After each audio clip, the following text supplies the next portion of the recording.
नमस्कार दोस्तों। चलिए शुरुआत करते हैं आज के टॉपिक की। आज हम लोग ने स्टार्ट करना है क्या, सिंधु नदी तंत्र। ठीक है। ये जो पूर्ववर्ती नदियां हैं, पूर्ववर्ती नदियां क्या होती है अभी बताऊंगा आप लोगों को। पूर्ववर्ती नदियों में सिंधु नदी हो गई, ब्रह्मपुत्र हो गई और गंगा नदी हो गई। तीन नदियां हैं जो बेसिकली जिसके बारे में हमने पढ़ना होगा। और देखिए, सारे फैक्ट याद हो ऐसा जरूरी नहीं होता है एग्जाम में। हाँ, अगर आपको जो नदियां हैं उनके बारे में बेसिक आइडिया भी है तो एग्जाम में ठीक है गैस करने के लिए हेल्प मिल जाती है वहां पे को। तो चलिए स्टार्ट करते हैं सिंधु नदी तंत्र के बारे में। देखिए, इसको जानने से पहले ठीक है एक बार देखिए कि पूर्ववर्ती नदियां क्या होती हैं, एक बार उसको समझिए। ठीक है। देखिए, पूर्ववर्ती नदियां क्या होती हैं कि वो नदियां जो पर्वत उत्थान से पहले भी उसी मार्ग में बहती थी जिस मार्ग में वर्तमान में बह रही हैं। बोलने का मतलब क्या होता है कि देखिए, कुछ ज्योग्राफिकल चेंजेस की वजह से क्या होता है, पर्वतों का उत्थान होता है, ये आप लोगों को पता है। ठीक है। जैसे टेक्टोनिक प्लेट्स जब एक दूसरे की तरफ बढ़ती हैं उनके टकराने से क्या होगा, ठीक है, जो बीच का रीजन होगा ऊपर की तरफ उठ जाएगा तो पहाड़ बन जाएगा। तो अब देखिए होता क्या है, मान लीजिए कोई नदी फ्लो कर रही है इस तरीके से। ठीक है। और बीच में क्या हुआ, कुछ ज्योग्राफिकल चेंजेस हुए, ज्योग्राफिकल चेंजेस की वजह से यहाँ पे को क्या हो गया, कुछ एक पहाड़ टाइप का बन गया और नदी ने अपना रास्ता कुछ इस तरीके से क्या किया, बदल दिया। ठीक है। तो एक तो संभावना ये है और दूसरी संभावना ये है कि देखिए, नदी उसी रास्ते पे चले। ठीक है, नदी उसी रास्ते पे चले, बस क्या हो कि उसकी शाखाएं बदल जाए। ठीक है। तो अब हुआ क्या ना, जो हमारी गंगा नदी है और जो ब्रह्मपुत्र है और ये जो सिंधु नदी है। ठीक है। ये देखिए हुआ क्या, हिमालय की उत्पत्ति से पहले ये ऐसे ही फ्लो करती थी। देखिए मैं अभी आप लोगों को ऐसे बताता हूँ। हाँ, जहाँ ये रेड जाएगा वहां पे को देखना है, ये यहाँ से ऐसे घूम के इस तरीके से घूम के ऐसे ही फ्लो करती थी। और ये जो आज ये तीन अलग अलग नाम दे रहे हैं, उस टाइम पे ये तीन नदियां नहीं थी, ये एक ही था पूरा। ठीक है। और ये इस तरीके से फ्लो करता था। ठीक। फिर बाद में जब हिमालय पर्वत की उत्पत्ति हुई तो ये जो नदी इस तरीके से फ्लो करती थी, पूरी एक बड़ी सी नदी, ठीक, वो तीन हिस्सों में बट गई। इधर से इधर को गंगा बन गई और इस तरीके से ब्रह्मपुत्र हो गई और इस तरीके से क्या हो गई, सिंधु हो गई। तो रास्ता अभी भी वही है। देखिए, यहाँ से इस तरीके से घूम के जाएगी और इधर पे को ऐसे आएगी। ठीक है। चलिए इसको ऐसे दिखा देते हैं, ये इस तरीके से घूम के जा रही है और इस तरीके से आ रही है। मीन्स की रास्ता वही है, बस नदियां बदल गई। ठीक। यहाँ से इधर को क्या हो गई, सिंधु हो गई। ठीक है। ये यहाँ से इधर की तरफ क्या हो गई, सिंधु हो गई। और यहाँ पर से ऐसे क्या हो गई, ब्रह्मपुत्र नदी हो गई। और यहाँ से इस तरीके से क्या हो गई, गंगा नदी हो गई। बोलने का मतलब ना, देखिए, जो रूट है, रूट वही है, ये यही वाला रूट है अभी भी। ठीक। बस नदियां बदल चुकी है, ये ब्रह्मपुत्र हो गई, ये इस तरीके से सिंधु हो गई और ये इस तरीके से क्या हो गई, गंगा हो गई। तो जो रूट पहले वाला था, रूट अभी भी वही है, सिर्फ नदियां बदली हैं। तो ऐसी नदियों को क्या बोला जाता है, पूर्ववर्ती नदियां बोला जाता है। ठीक है। कि जो किसी भी पर्वत की उत्पत्ति से पहले भी, ठीक है, उसी स्थान पे बह रही थी जिस स्थान पे वो अभी फ्लो कर रही है, अभी बह रही है, उसी को क्या बोला जाता है, ठीक है, पूर्ववर्ती नदियां बोला जाता है। तो ये जो तीनों हैं, ये तीनों की तीनों क्या है, पूर्ववर्ती नदियां हैं। ठीक है।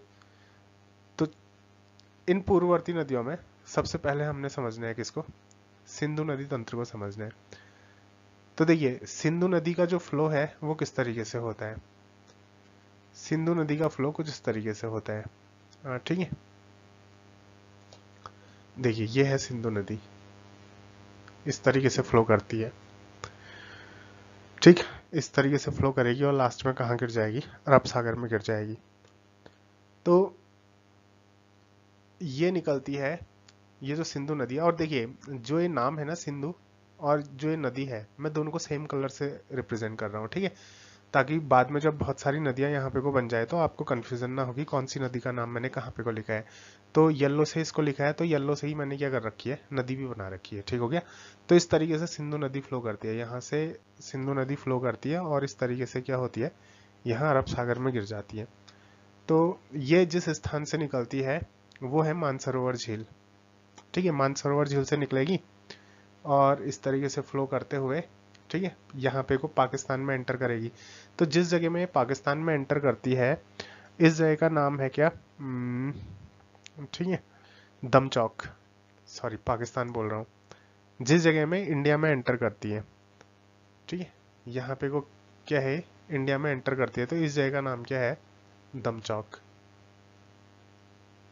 ठीक, सॉरी, हाँ गलती से पाकिस्तान बोल दिया था मैंने। पाकिस्तान में यहाँ पर से एंटर करेगी ये। ठीक हो गया। तो देखिए, मानसरोवर झील से निकलती है और इस तरीके से कहाँ पे को पहुंचती है, दम चौक में पहुंचती है और दम चौक से फिर ये इंडिया में एंटर करती है और कुछ इस तरीके से इंडिया में एक 1114 किलोमीटर यहाँ से लेके यहाँ तक, ठीक है, ये जो लंबाई है कितनी, 1114 किलोमीटर की लंबाई भारत में तय करती है, भारत में तय करती है। ठीक है, 1411 किलोमीटर की लंबाई क्या होती है, भारत में तय करती है। अब देखिए, इसकी कुछ सहायक नदियां भी हैं।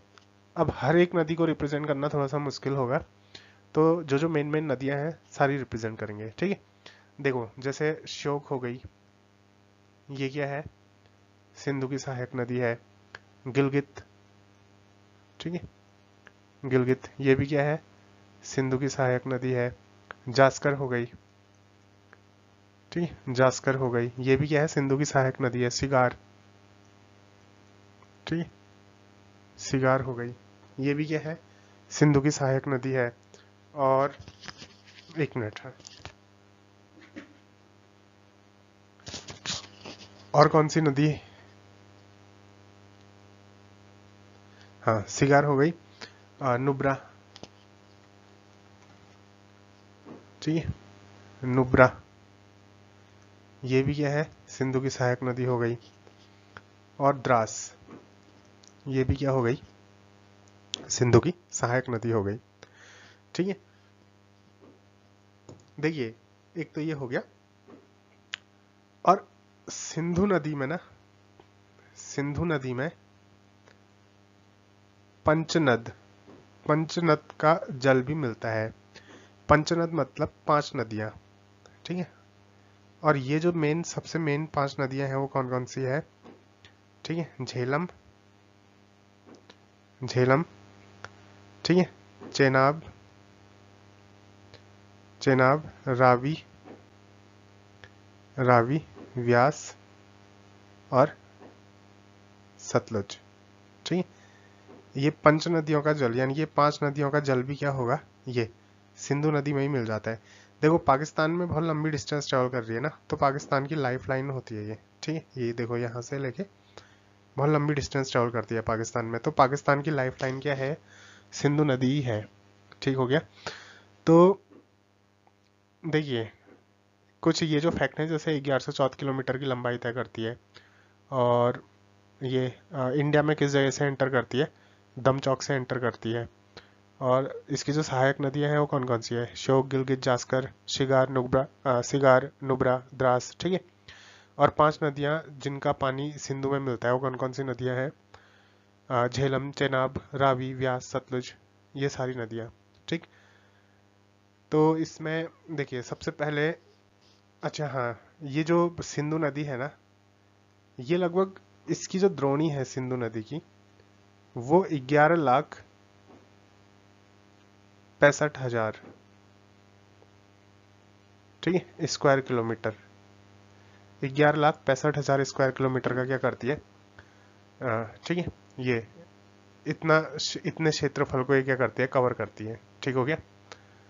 तो इसमें जो सबसे पहली नदी हम लोग पढ़ेंगे, ठीक है, सबसे पहली नदी यहाँ पे को आएगी श्योक नदी, जो सिंधु की क्या है, सहायक नदी है। ठीक, अब देखिए जो मेन मेन नदियां हैं वो सारी हम लोग देखेंगे और बाकी कुछ जो, ठीक है, exam point point of view के हिसाब से उतनी ज़्यादा इंपॉर्टेंट नहीं है, तो फिर उसको छोड़ भी देंगे, क्योंकि एक मैप में ना इतनी सारी नदियों को दिखाना थोड़ा सा मुश्किल हो जाता है। हाँ ये है कि सिंगल में अलग अलग मैप के वीडियो बना दूंगा, ठीक है। तो देखिए इसमें जो अगली सबसे पहली नदी है वो क्या है, ठीक है, ये है श्योक नदी। कुछ इस तरीके से चलती है, ठीक है। यहाँ पे को देखिए, ये इस तरीके से फ्लो करती है क्या, सिंधु नदी, सॉरी श्योक नदी। ये इस तरीके से यहाँ पे को क्या मिलेगी, सिंधु नदी से मिल जाती है। तो ये जो श्योक नदी है ना, ये निकलती है रेमो ग्लेशियर से, ठीक है। कहाँ से निकलती है, रेमो ग्लेशियर से निकलती है। तो रेमो ग्लेशियर यहाँ पे को है, ये देखिए यहाँ पे को है रेमो ग्लेशियर, यानी कि ये इधर पे को क्या है, रेमो ग्लेशियर है, रेमो ग्लेशियर, ठीक है। ये रेमो ग्लेशियर हो गया। तो रेमो ग्लेशियर से निकलेगी और किससे मिल जाती है, सिंधु से मिल जाती है। देखिए ये जो हिमालय की नदियां है ना, ये बहुत ऊंचाई से गिरती है। जैसे मान लीजिए ये इस तरीके से हिमालय पर्वत है, यहाँ से कोई नदी फ्लो करके ऐसे नीचे गिर रही है। अब देखिए जब वो ऊंचाई से नीचे गिरेगी ना, तो यहाँ पे को बहुत गहरे गहरे गार्ज का निर्माण कर देगी। गार्ज बोलने का मतलब ऊपर से पानी अगर गिर रहा है तेजी से, तो ये जमीन में क्या करेगा, गड्ढा ऐसा कर देगा, ठीक है। तो ये गहरे गहरे गार्ज का निर्माण करती है। तो ये जो श्योक नदी है ना, ये भारत का सबसे गहरा गार्ज बनाती है, भारत का सबसे गहरा गार्ज, इसको याद रखना। हाँ कौन बनाती है, श्योक नदी बनाती है। ये जो गार्ज है ना, लगभग 5,000, ठीक है, 100 कुछ है, ये कितना है, 5,000 अप्रोक्सीमेटली, हाँ लगभग 181 किलोमीटर, सॉरी किलोमीटर बोल रहा हूँ, मीटर गहरा गार्ज बनाती है। किलोमीटर में तो फिर 6,000 तो अर्थ का रेडियस ही हो जाता है, ठीक है। इतना बड़ा गड्ढा कहाँ से करें, कहाँ से बनाएगी। 5,181 मीटर का क्या करती है ये, ठीक है, गहरे गार्ज का निर्माण करती है, ठीक। इतना किलोमीटर नहीं हो सकता है, हाँ, क्योंकि इतना तो जो पृथ्वी की त्रिज्या है ना, पृथ्वी का जो रेडियस है वही लगभग 6,000 के आसपास है, इतना तो वही हो जाएगा। इसका मतलब ये हुआ कि एक नदी, ठीक है, इतना बड़ा गड्ढा कर रही है कि पानी पृथ्वी के केंद्र में पहुंच जा रहा है। तो सॉरी, हाँ किलोमीटर नहीं होगा, मीटर होगा, ठीक है। तो ये गहरे गार्ज का क्या करती है, निर्माण करती है। और हाँ ये जो है ना, इधर देखो ये बहती है कहाँ पे, वो काराकोरम रेंज में। ये वाली जो रेंज है काराकोरम रेंज है। तो ये जो श्योक नदी है काराकोरम रेंज में, इसको बोला जाता है मृत्यु की नदी, ठीक है। इसको क्या बोला जाता है काराकोरम रेंज में, मृत्यु की नदी बोला जाता है, ठीक है।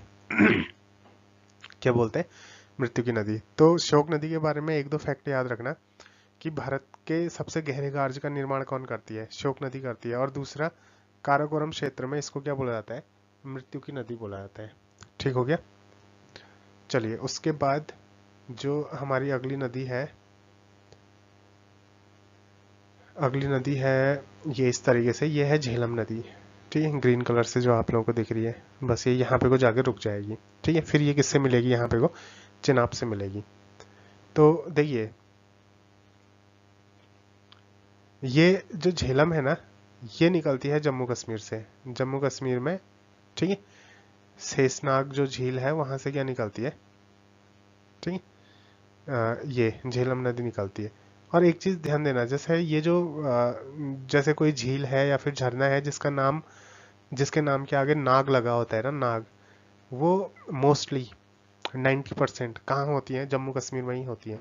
वहीं इन झीलों के नाम के आगे नाग लगता है, मतलब ये एक इत्तेफाक हो सकता है, ठीक है। जैसे शेषनाग हो गया, बेरीनाग झरना हो गया, शेषनाग झील हो गई, तो इस तरीके से, ठीक। तो देखिए ये हो गई झेलम नदी, ठीक। ये निकलती है, इसका जो उद्गम है झेलम का, किसका, झेलम का, ठीक। झेलम का जो उद्गम है ये कहाँ पे को होता है, शेषनाग झील से, शेषनाग झील, ठीक है। शेषनाग झील में इसका क्या होता है, उद्गम होता है। इसका जल वुलर झील में भी जाता है, ठीक है। और पाकिस्तान में जब ये एंटर करती है यहाँ पे को, तो पाकिस्तान में किससे मिलती है, यहाँ पे को किससे मिलेगी, चेनाब से मिलेगी। ठीक है, पाकिस्तान में ये किससे मिलती है, चेनाब से मिल जाती है, चिनाब। ठीक है, चिनाब से मिल जाती है। और इसका जो पुराना नाम है वितस्ता। इसका पुराना नाम क्या है, पुराना नाम है वितस्ता। ठीक, और इसकी एक सहायक नदी है जिसको बोला जाता है क्या, वो कौन सी है, किशन गंगा। किशन गंगा। ठीक है, इसकी सहायक नदी क्या है, किशन गंगा। और ये जो किशन गंगा है ना, इसको पाकिस्तान में नीलम बोला जाता है। ठीक, पाकिस्तान में किशन गंगा को क्या बोला जाता है, नीलम बोला जाता है। अब ये मैंने नीलम गलत तो नहीं लिख दिया, मेरे ख्याल से ऐसा होगा नीलम। ठीक है, ये तो नीलम हो जाएगा ना, नीलम, ये नीलम। ठीक, हाँ ऐसा ही होगा, नीलम। ठीक, उसके बाद जो अगली नदी है वो कौन सी नदी है, वो है ये चिनाब नदी। ठीक है, इस तरीके से चिनाब नदी क्या होती है, फ्लो करती है।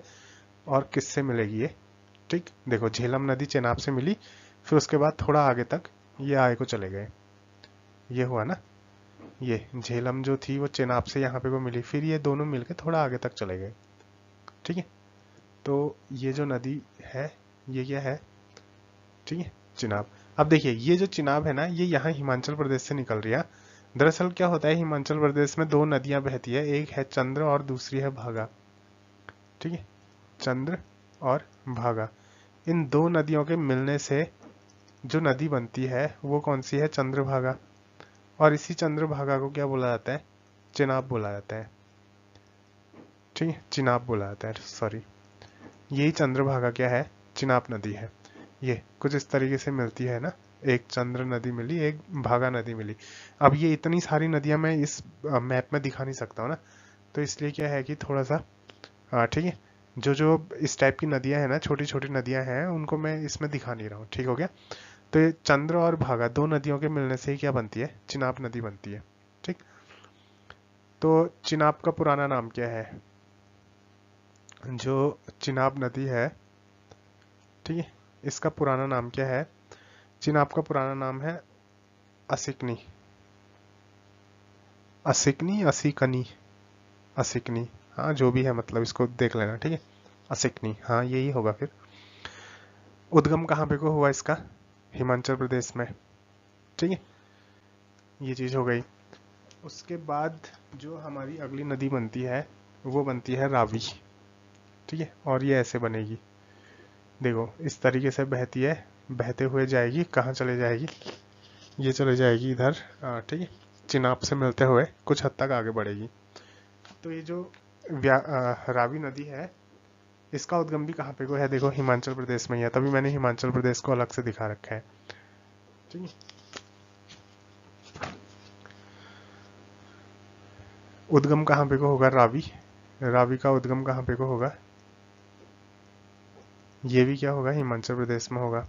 हिमाचल प्रदेश में व्यास कुंड है, तो व्यास कुंड से क्या निकलती है, ये मैं थोड़ा इधर को हो गया, हाँ, व्यास कुंड से निकलती है कौन सी,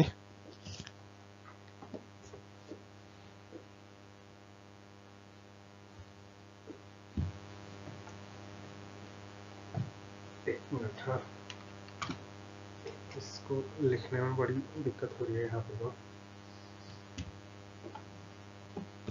हाँ, व्यास कुंड से क्या निकलती है, ठीक है, ये रावी नदी निकलती है। ठीक हो गया, फिर उसके बाद हाँ सॉरी, इसका जो पुराना नाम है रावी का, रावी का पुराना नाम है परुसणी। ठीक, रावी का पुराना नाम क्या है, परुसणी है। और एक चीज ध्यान देना, ये जो रावी है ना, ये रावी पंचनद की सबसे एक मिनट रुकना, अच्छा रुकना, चलो ये वाला फैक्ट रहने दो इसमें। ये हो गई झेलम, चिनाब, ठीक है, फिर ये क्या हो गई, एक मिनट रुकना, ये क्या बताया मैंने, रावी बताया, व्यास बताया, हाँ, फिर ये हो गई रावी नदी। ठीक, उसके बाद आती है क्या, व्यास नदी।